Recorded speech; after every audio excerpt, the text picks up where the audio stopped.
चलिए, ये तो बात हो गई एमपीसी की, जिस पर कल आरबीआई का फैसला आता दिखेगा। लेकिन गॉडफ्रे फिलिप्स, इस पर जरा फोकस करते हैं। क्यों?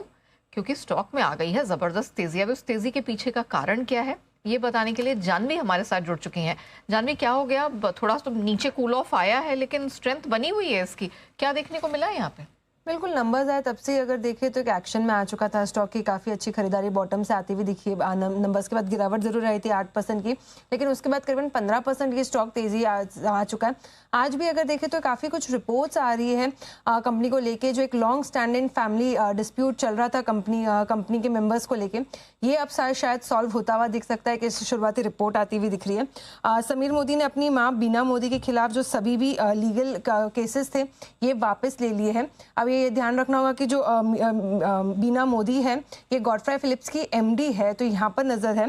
क्योंकि अब गॉडफ्रे फिलिप्स का जो पूरा मामला था, के मोदी जी के जो देहांत हुआ था 2019 में, उसके बाद से ये पूरा विवाद जो है फैमिली डिस्प्यूट शुरू होता हुआ दिखा था। बिजनेस डिस्ट्रीब्यूशन को लेके काफी विवाद हुए थे, क्योंकि मोदी बिजनेस का जो देखे तो काफी बड़ा बिजनेस था। कॉस्मेटिक्स, फर्टिलाइजर्स, टबैको, इन सब में अगर देखे तो पूरा बिजनेस फैला हुआ था। उसके बाद एक ट्रस्ट बनाया गया था जिसके जरिए डिस्ट्रीब्यूशन किया जाना था। लेकिन समीर मोदी ने अगर देखे तो कुछ आरोप लगाए थे कि जो डिस्ट्रीब्यूशन हो रहे ये जो है ट्रस्ट के मुताबिक नहीं हो रहे, डिस्ट्रीब्यूशन फेयर नहीं हो रहा है। उसके बाद से ये विवाद शुरू हो गए थे। और दो मई में अगर देखें 2024 में ये जो पूरा विवाद था, ये काफ़ी एक्सकलेट हो गया था, क्योंकि कुछ ऐसे एलिगेशंस लगाए गए थे समीर मोदी ने अपने मदर पे कि उन्होंने गॉडफ्रे फिलिप्स की जो बिजनेस मीटिंग, जो बोर्ड मीटिंग थी, वहाँ पे उन्हें अटेंड करने नहीं दिया। कुछ जो है यहाँ पर फिजिकल असॉल्ट भी होता हुआ दिखा, उनकी तरफ से ये आरोप लगाया था, जिसकी वजह से जो केसेस चल रहे थे ये काफ़ी ज़्यादा हो गए थे, लीगल केसेस काफ़ी ज़्यादा बढ़ गए थे। लेकिन अब अगर देखें तो उनका जो स्टेटमेंट आता हुआ दिखा एक इंटरव्यू में, इसके बाद यहाँ पर काफ़ी जो है पॉजिटिव एक्शन यहाँ पर मीडिया रिपोर्ट्स की तरफ से आता हुआ दिख रहा है।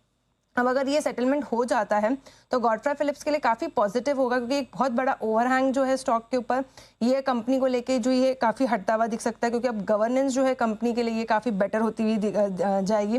लीगल ओवरहैंग जो है ये कम होते हुए दिखेंगे। और बोर्ड में अगर देखें तो एक स्टेबिलिटी आती हुई दिखेगी, क्योंकि अब सक्सेशन प्लान जो है शायद क्लियर हो जाए।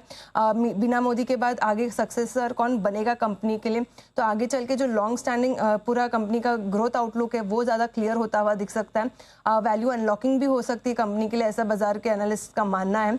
तो कहीं ना कहीं अगर ये सेटलमेंट हो जाता है तो कंपनी को फायदा होता हुआ दिखेगा। और इसी के चलते स्टॉक में भी हम देख रहे हैं थोड़ा सा एक्शन भी आता हुआ दिखा है जब से ये रिपोर्ट आई है। चलिए, तो ये जो डिस्प्यूट है, इसको लेकर अब थोड़ा सा मामला क्लियर होता हुआ दिखाई दे रहा है, जिसका फायदा आज इस स्टॉक को मिला है। लेकिन